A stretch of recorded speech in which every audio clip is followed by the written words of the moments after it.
नमस्कार दोस्तों, इस वीडियो में आप सभी दोस्तों का हार्दिक रूप से स्वागत है। आज हम बात करेंगे भारतीय संविधान के बारे में।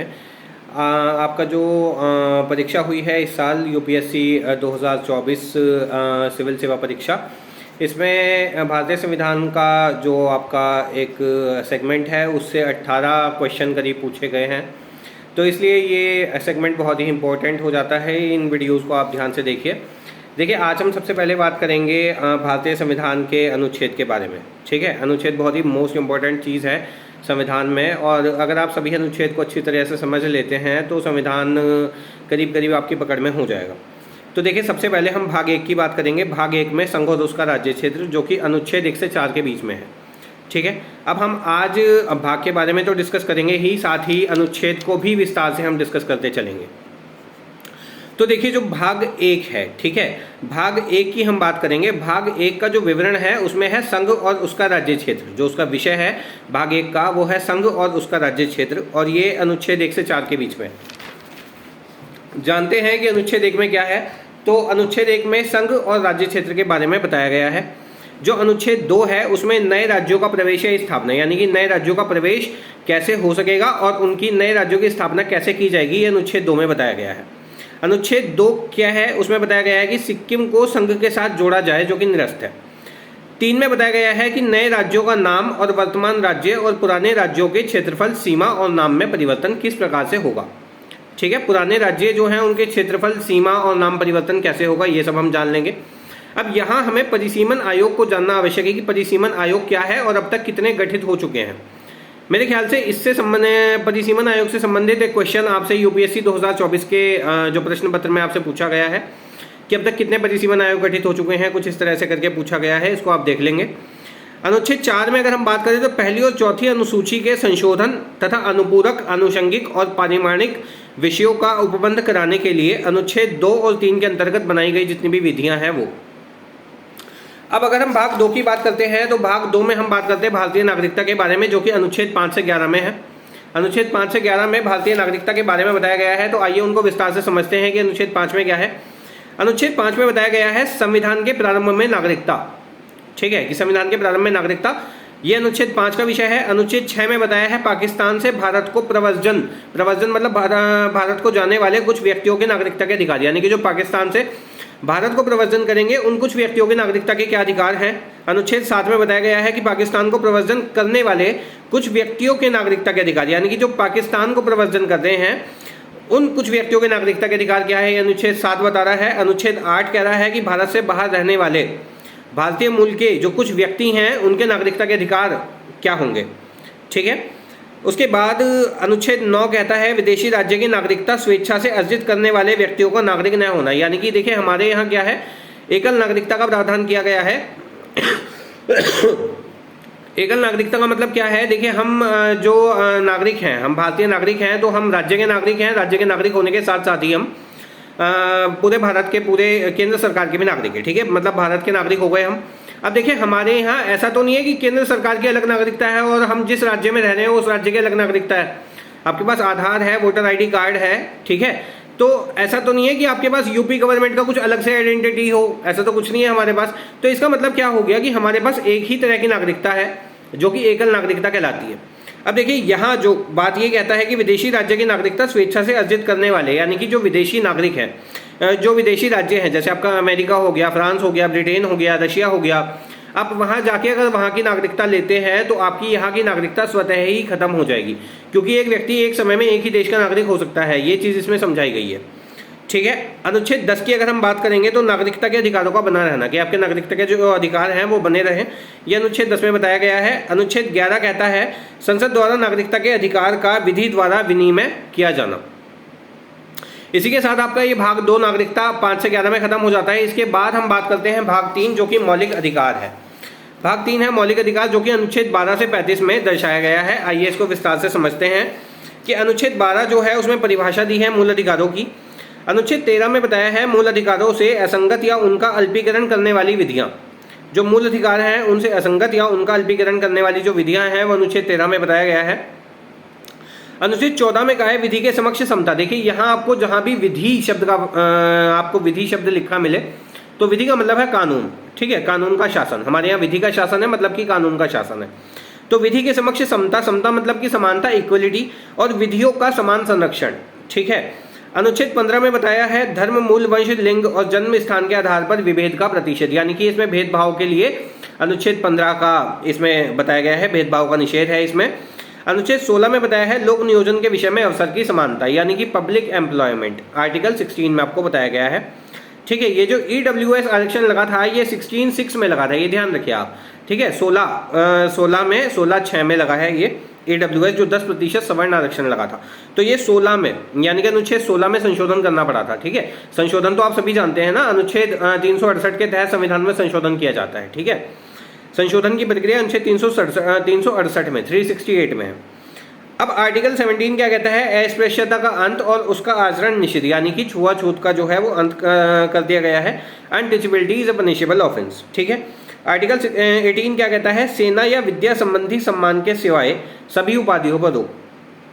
सेना और विद्या संबंधी जो उपाधियां हैं वो दी जाएंगी, उसके अलावा सभी उपाधियों पे जो है वो रोक है। और सेना या विद्या संबंधी भी उपाधियां नहीं है, वो केवल एक सम्मान है। ठीक है, सम्मान दिया जा सकता है। अब आते हैं अनुच्छेद 19, बहुत ही इंपॉर्टेंट एक आर्टिकल है आपके लिए। उसमें 6 तरह की जो स्वतंत्रताएं दी हैं उनका वर्णन किया गया है। सबसे पहली जो स्वतंत्रता है वो है वाक और अभिव्यक्ति की, यानी कि कोई भी व्यक्ति अपने विचार जो है वो अभिव्यक्त कर सकता है। इसी के साथ जो दूसरी है वो है सम्मेलन करने की, कोई भी व्यक्ति क्या कर सकता है, सम्मेलन बुला सकता है। संघ बना सकता है, तीसरा क्या है, संघ बना सकता है। चौथा है संचरण कर सकता है, यानी कि भारत के किसी भी राज्य से दूसरे राज्य में आ जा सकता है, उसे कोई दिक्कत नहीं है। निवास का मतलब है कि वो कहीं भी जाके निवास कर सकता है भारत के किसी भी राज्य क्षेत्र में। और वृत्ति का मतलब है कि अपनी आजीविका को चला सकता है वहां जाके कहीं भी। आर्टिकल 20 कहता है अपराधों के लिए दोष सिद्धि के संबंध में संरक्षण। ठीक है, अपराधों के लिए दोष सिद्धि के संबंध में संरक्षण, ये कह रहा है आपका अनुच्छेद 20। अनुच्छेद 21 कहता है प्राण और दैहिक स्वतंत्रता का संरक्षण। फिर अनुच्छेद 21 क्या आता है, जिसमें राइट टू एलिमेंट्री एजुकेशन है, यानी कि प्रारंभिक शिक्षा का अधिकार है। फिर आते हैं अनुच्छेद 22 की तरफ, उसमें कहा है कुछ दशाओं में गिरफ्तारी और निरोध में संरक्षण। ये ध्यान रखिए आप कि मतलब गिरफ्तार करते वक्त आदमी को बताना पड़ेगा कि आपने उसको क्यों गिरफ्तार किया है। अनुच्छेद 23 की अगर हम बात करते हैं तो बलात् श्रम और मानव के दुर्व्यापार का निषेध, यानी कि आप किसी भी मानव का जो है वो व्यापार नहीं कर सकते, उसको खरीदने बेचने की मनाही है। ठीक है। अनुच्छेद 24 की अगर हम बात करते हैं तो कारखानों में बाल श्रम आदि का निषेध, यानी कि फैक्ट्रीज में जो बाल श्रम है आप उसको नहीं करवा सकते, किसी भी बालक से आप काम नहीं करवा सकते। अनुच्छेद 25 कहता है अंत्यग्रहण की ओर धर्म को अबाध रूप से मानने, आचरण और प्रचार करने की स्वतंत्रता। अनुच्छेद 26 आपका कहता है धार्मिक कार्यों के प्रबंध की स्वतंत्रता। अनुच्छेद 27 कहता है किसी धर्म विशेष की अभिवृद्धि के लिए करों के संदाय के बारे में स्वतंत्रता। अनुच्छेद 28 कहता है कुछ शिक्षा संस्थाओं में धार्मिक शिक्षा या धार्मिक उपासना में उपस्थित होने के बारे में स्वतंत्रता। या ठीक है, जैसे कि आप मान लीजिए कि आपका कॉन्वेंट स्कूल है, तो कॉन्वेंट स्कूल में आप अगर उस धर्म को नहीं मानते हैं तो आप मना कर सकते हैं। ठीक है, यह आपका जो राइट है ये आर्टिकल आपको 28 देगा। आर्टिकल 29 कहता है अल्पसंख्यकों की भाषा, लिपि और संस्कृति की सुरक्षा। आर्टिकल 30 कहता है शिक्षा संस्थाओं की स्थापना और प्रशासन करने का अल्पसंख्यक वर्गों का अधिकार, यानी कि देखिए जो आर्टिकल 29 और 30 हैं ये माइनॉरिटी से संबंधित है, इसको आप देख करके चलिए। 31 कहता है संपत्ति का अनिवार्य अधिग्रहण, जो कि निरस्त हो गया है। 31A कहता है 31 क्या कह सकते हैं आप, 31 क्या है, इसमें संपदाओं आदि के अर्जन के लिए उपबंध करने वाली विधियों की व्यावृत्ति है। 31 कहता है कि कुछ अधिनियमों और विनियमों का अधिमान्यकरण। इसी के साथ 31 कहता है कुछ निदेशक तत्वों को प्रभावी करने वाली विधियों की व्यावृत्ति। 31 कह रहा है राष्ट्र विरोधी गतिविधियों के संरक्षण में कानूनों का बचाव। आर्टिकल 32 जो है ये सबसे मोस्ट इंपॉर्टेंट है, उसमें 5 तरह की रिट जारी की जाती हैं। कौन कौन सी हैं वे रिटें, तो बंदी प्रत्यक्षीकरण है, परमादेश है, प्रतिषेध है, उत्प्रेषण है और अधिकार प्रच्छा है। ठीक है, आर्टिकल 32 जो है, आर्टिकल 32 क्या कह रहा है कि अनुच्छेद 32 के अंतर्गत कार्यवाहियों में राज्य अधिनियमों की संवैधानिक वैधता पर विचार नहीं, जो कि निरस्त है। आर्टिकल 33 कहता है इस भाग के द्वारा प्रदत्त अधिकारों का बलों आदि को लागू होने में उपांतरण करने की संसद की शक्ति।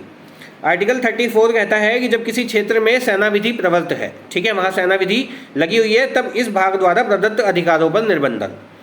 अनुच्छेद 35 कहता है इस भाग के उपबंधों को प्रभावी करने का विधान। अनुच्छेद 36 अब यहाँ से आ जाता है आपका भाग 4, जो कि राज्य के नीति निदेशक तत्व हैं। ठीक है। राज्य के नीति निर्देशक तत्व हैं अनुच्छेद 36 से 51 में। तो आइए इसको विस्तार से समझते हैं कि अनुच्छेद 36 में आपको क्या बताया है कि राज्य की नीति के निर्देशक तत्व यानी कि इसकी परिभाषा। अब देखिए, सबसे पहले हम जिस राज्य में रहते हैं वहाँ की जो नागरिक हैं वो केवल पहले राज्य सरकार की जिम्मेदारी है। आपको जैसे कोई भी दिक्कत होगी तो आप सबसे पहले कहाँ जाएंगे? आप उसी राज्य में अपनी कंप्लेंट दर्ज कराएंगे या एकदम से केंद्र सरकार के पास जाएंगे? आप पहले राज्य की जिम्मेदारी है। शिक्षा, भोजन, स्वास्थ्य सब कुछ प्रोवाइड करने का जो काम है आपको वो स्टेट देगा, स्टेट गवर्नमेंट करेगी आपके लिए ये सब जिम्मेदारियां। ठीक है, इसीलिए directive principle of state policy है कि राज्य को कुछ निर्देश दिए गए हैं कि आप कुछ नीतियां बनाइए। ठीक है, और वहाँ के नागरिकों को जो है उन नीतियों का फायदा मिले। ठीक है, मतलब कुल मिला के ये है कि directive principle of state policy जो कि आपका है वो भाग 4 में अनुच्छेद 36 से 51 के बीच में दिया गया है। अब 36 में क्या है? डेफिनेशन है राज्य के नीति के निर्देशक के तत्वों की। 37 में है इस भाग में अंतर्विष्ट तत्वों का लागू होना। अब बात करते हैं 38। तो 38 में है राज्य लोक कल्याण की अभिवृद्धि के लिए। लोक कल्याण मतलब जो पब्लिक को जो है पब्लिक वेलफेयर हो गया एक तरीके से, कि मतलब पब्लिक को एक तरीके से आगे बढ़ाने का काम। पर लोक कल्याण की अभिवृद्धि के लिए सामाजिक व्यवस्था बनाएगा, सामाजिक व्यवस्था बनाता है स्टेट। इसी के साथ आर्टिकल 39 है कि राज्य द्वारा अनुसरणीय कुछ नीति तत्व। ठीक है, राज्य कौन कौन से नीतियां बनाते हुए क्या एक स्ट्रक्चर फॉलो करेगा वो चीज है 39 में। 40 में है ग्राम पंचायतों का संगठन, कि ग्राम पंचायतों का संगठन कैसे करेगा, ये 40 में है। ग्राम पंचायतों का संगठन करना राज्य की जिम्मेदारी है, आर्टिकल 40 कहता है ये। आर्टिकल 41 में है कि कुछ दशाओं में काम, शिक्षा और लोक सहायता पाने का अधिकार। लोक सहायता से मतलब है कि पब्लिक एम्प्लॉयमेंट, एक तरीके से आप ये कह सकते हैं कि सर मजदूरी। ठीक है, लोक सहायता पाने का अधिकार भी उसको है। आर्टिकल 42 कहता है काम की न्याय संगत और मानवोचित दशाओं का तथा प्रसूति सहायता का उपबंध। आर्टिकल 43 कहता है कर्मकारियों के कर्मकार जो है उनके लिए निर्वाह मजदूरी। ठीक है, कि निर्वाह मजदूरी मिनिमम वेज जो है। 43 क्या कहता है? उद्योगों के प्रबंध में कर्मकारों का भाग लेना। 43B जो है वो सहकारी समितियों को बढ़ाने से संबंधित है। सहकारी समितियों के बारे में हम आगे भी काफ़ी सारे डिस्कशन करने वाले हैं। 44 है नागरिकों के लिए समान सिविल संहिता, जो कि उत्तराखंड ने अपने यहाँ लागू भी कर दी है। यूनिफॉर्म सिविल कोड की बात काफ़ी समय से जो सेंट्रल गवर्नमेंट है वो लगातार ही कर रही है। तो नागरिकों के लिए समान सिविल संहिता जो है वो आर्टिकल 44 में बताया गया है। आर्टिकल 45 है बालकों के लिए निशुल्क और अनिवार्य शिक्षा का उपबंध, जैसे कि सर्व शिक्षा अभियान, इस तरह की जो योजनाएं हैं वो सरकार के द्वारा इनिशिएटिव्स लिए गए हैं लगातार।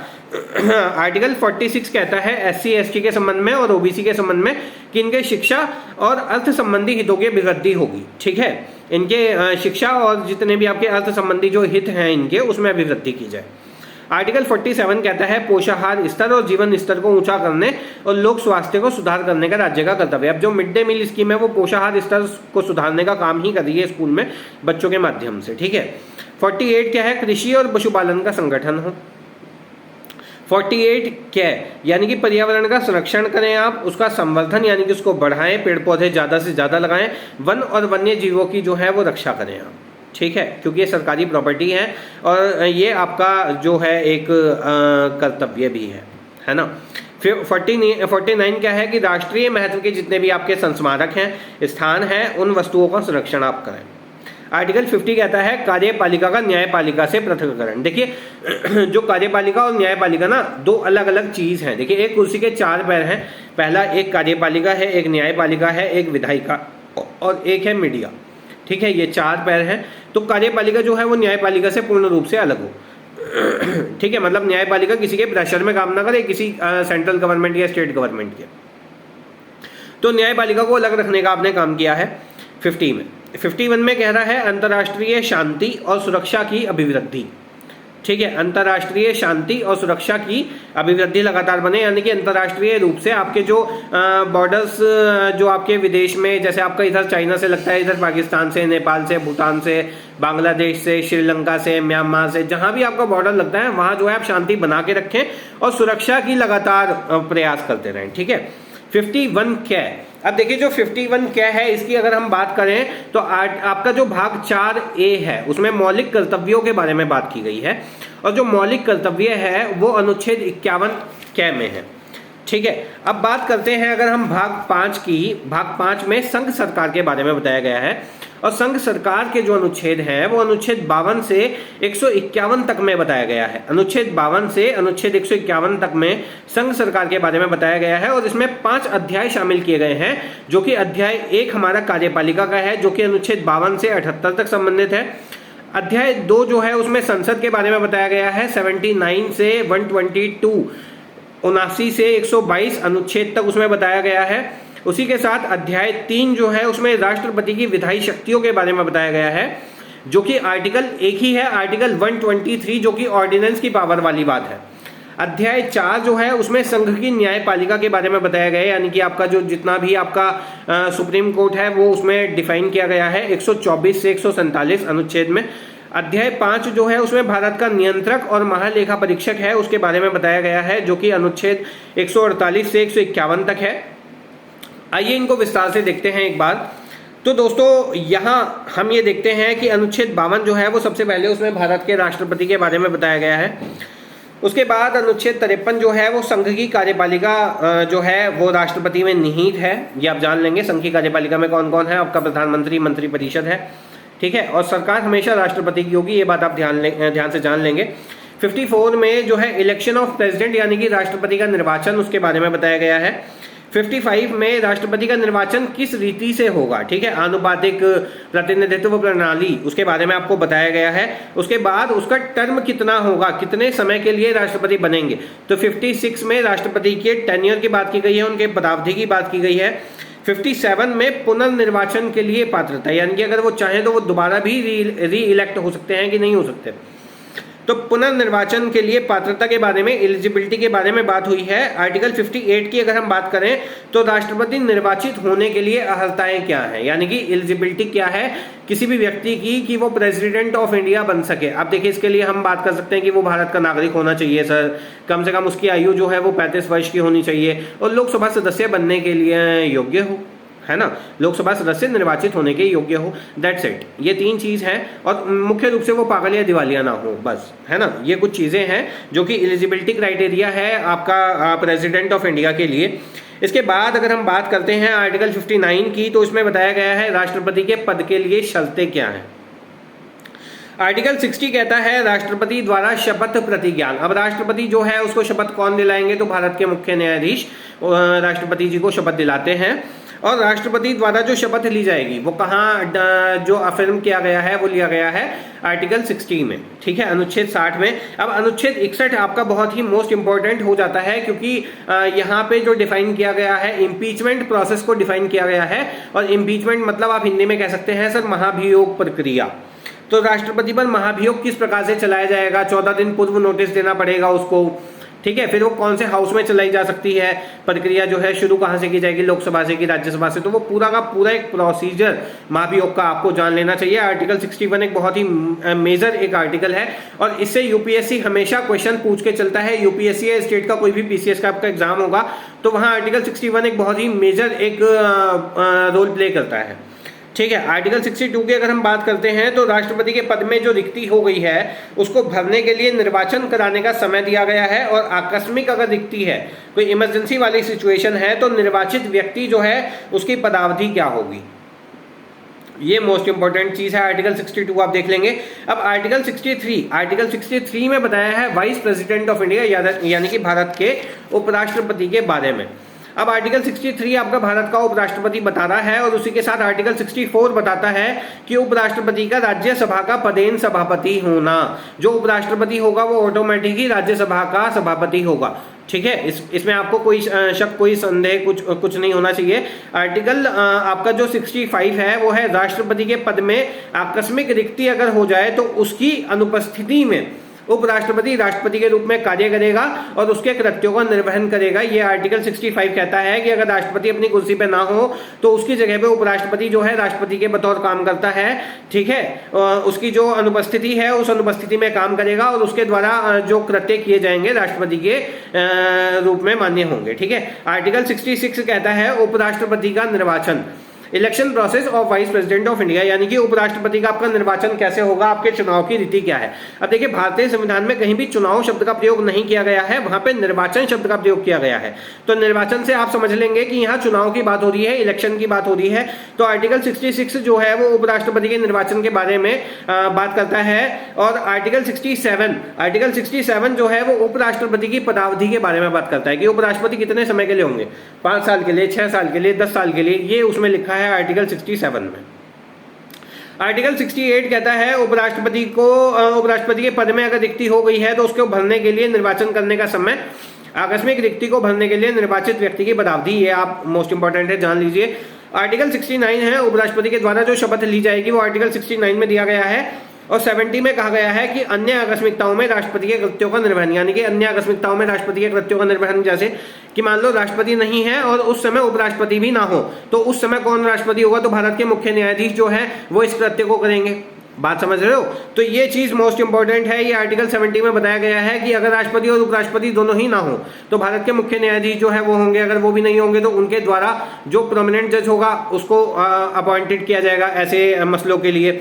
आर्टिकल 71 क्या है, राष्ट्रपति या उपराष्ट्रपति के निर्वाचन से संबंधित या सशक्त विषय, यानी कि इनके इलेक्शन से संबंधित अगर कोई भी प्रॉब्लम है, कोई भी विषय है, तो वो आर्टिकल 71 में देखे जाएंगे। आर्टिकल 72 क्या कहता है कि क्षमा दान करने की शक्ति। अब राष्ट्रपति जो है उसको उच्चतम न्यायालय के द्वारा जो भी मसलों का जो है एक तरीके से जजमेंट दिया गया है, ठीक है, अगर सजा के मसले हैं, मृत्यु के मसले हैं या फांसी का कोई मसला है, तो है ना, तो उन मसलों को कम करने का अधिकार, यानी कि राष्ट्रपति के पास भी शक्ति है, पिटीशन आप वहां भी डाल सकते हैं। अगर आप उच्चतम न्यायालय में हैं उसके बाद आप राष्ट्रपति के यहाँ भी अपील कर सकते हैं, प्रेसिडेंट ऑफ इंडिया के यहाँ अपील कर सकते हैं, और ये शक्ति देता है राष्ट्रपति को अनुच्छेद 72 कि क्षमादान आदि मामलों की, यानी कि दंडादेश का निलंबन भी कर सकते हैं, जो दंड का आदेश है उसका निलंबन, यानी कि उसको सस्पेंड किया जा सकता है, उसका परिहार या लघुकरण करने की राष्ट्रपति के पास पूरी शक्ति है। आर्टिकल 73 कहता है कि संघ की कार्यपालिका शक्ति का विस्तार। अब जो संघ की कार्यपालिका है उसमें प्रधानमंत्री और उसकी मंत्रिपरिषद निहित है। टोटल नंबर्स का 15% कम से कम, ज़्यादा से ज़्यादा मंत्रिमंडल हो सकता है दोस्तों, ये आप जान लेंगे। अभी जो नया मंत्रिमंडल है, अभी 2024 की सरकार बनी है नरेंद्र मोदी की, और उसमें करीब 71-72 मिनिस्टर लिए गए हैं, जिसमें से 4 करीब स्वतंत्र प्रभार के हैं और बाकी कुछ उपमंत्री हैं और बाकी कुछ कैबिनेट मंत्री रखे गए हैं।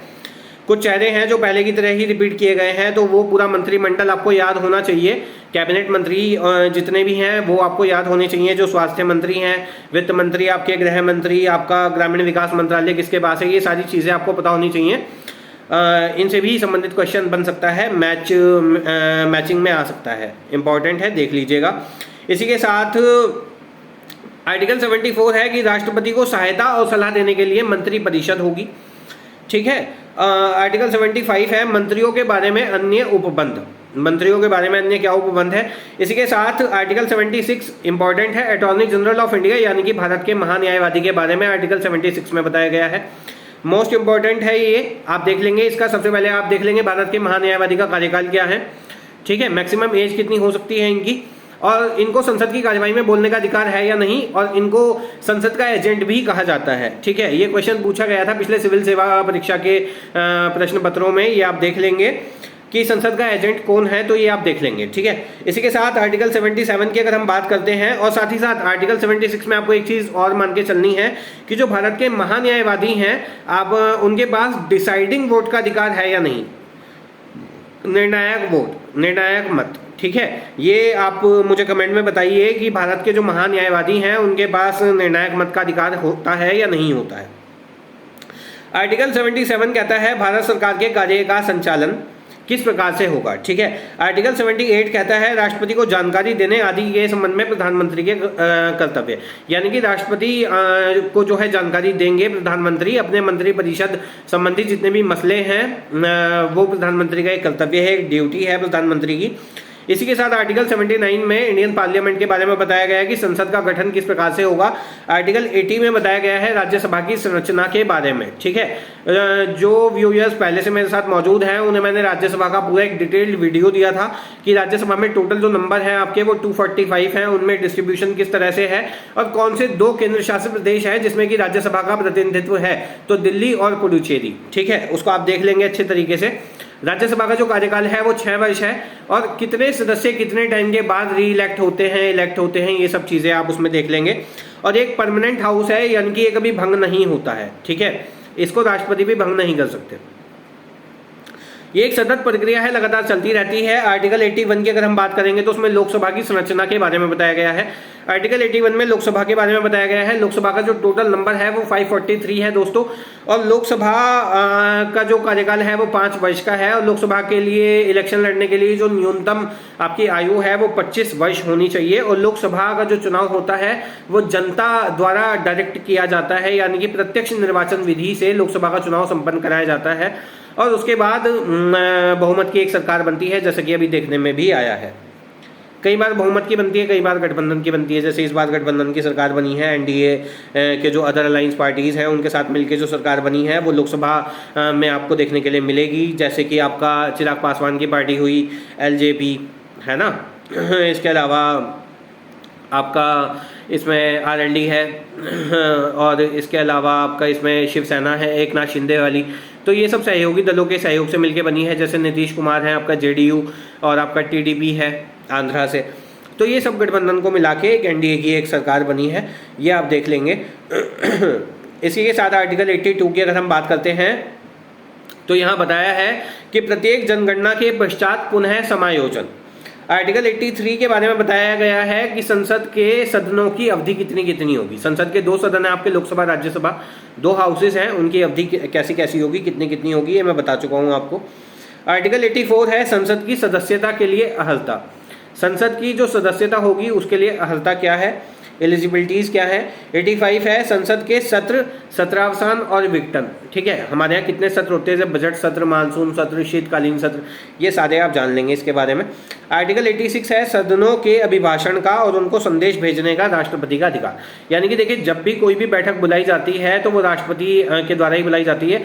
हालांकि जो अनुच्छेद 108 है आपका, वो आगे आएगा आपका, वो कभी भी अनुच्छेद 108 में संयुक्त अधिवेशन की व्यवस्था की गई है। जब भी कभी किसी बिल पे गतिरोध की जो अवस्था है वो फेस करने के लिए मिलती है अगर दोनों हाउसेज में, तो राष्ट्रपति क्या कर सकते हैं, वो सदन को दोनों सदनों को एक साथ बुला सकते हैं। लेकिन आप ये बात ध्यान रखिएगा कि राष्ट्रपति उस बैठक को तो बुलाएंगे, ठीक है, लेकिन यहाँ पे क्या कहा है कि सदनों के अभिभाषण का और उनको संदेश भेजने का राष्ट्रपति का अधिकार। अब देखिए, उसको जो 108 में जो संयुक्त अधिवेशन है उसको बुलाता तो राष्ट्रपति है, लेकिन अब क्या जो बुलाएगा अध्यक्षता भी वही करता है। तो दोस्तों ये बात आप ध्यान रखिएगा, तो जो अनुच्छेद 108 में बैठक राष्ट्रपति के द्वारा बुलाई जाएगी उसको जो चेयर करते हैं वो लोकसभा के अध्यक्ष करते हैं, ये ध्यान रखिएगा। वरीयता क्रम में भी लोकसभा अध्यक्ष का जो स्थान है वो चौथा है, ये आप देख लेंगे। वरीयता क्रम में पहला स्थान राष्ट्रपति का ही होता है, और धन विधेयक के मामले में भी लोकसभा को ज़्यादा पावर्स हैं, ये आप देख लेंगे, ठीक है। आर्टिकल 87 है कि राष्ट्रपति का विशेष अभिभाषण। आर्टिकल 87 बताता है राष्ट्रपति के विशेष अभिभाषण के बारे में। आर्टिकल 88 जो है वो सदनों के बारे में मंत्रियों और महान्यायवादी के अधिकार, यानी कि उनको कार्यवाही में बोलने का अधिकार है कि नहीं है, उनको डिसाइडिंग वोट का अधिकार है या नहीं है, ये सारी चीज़ें आप देख लेंगे। इसी के साथ जो आर्टिकल 89 है उसमें राज्यसभा के सभापति और उपसभापति के बारे में बताया गया है। अब जो राज्यसभा के सभापति हैं ऑब्वियसली वो तो उपराष्ट्रपति होने ही हैं। जो उपसभापति हैं वो राज्यसभा के ही जो इलेक्टेड मेंबर्स हैं, जो नॉमिनेटेड हैं, उनमें से ही मिला के जो है उन्हीं लोगों में से किसी को उपसभापति बनाया जाता है ज़्यादातर, ये आप देख लेंगे। इसी के साथ आर्टिकल 90 की अगर हम बात करते हैं तो उपसभापति का पद रिक्त होना, पद त्याग और पद से हटाया जाना। अब जो उपसभापति हैं अगर उनका पद रिक्त हो जाए तब पद त्याग दे अपनी मर्जी से तब, या उनको पद से हटा दिया जाए किसी संकल्प के द्वारा, तो वो आर्टिकल 90 में बताया गया है। आज की वीडियो में अनुच्छेद 90 तक ही कवर करके चलेंगे, बाद की वीडियो में हम फिर आगे का डिस्कशन करते हैं। तब तक के लिए धन्यवाद, नमस्कार।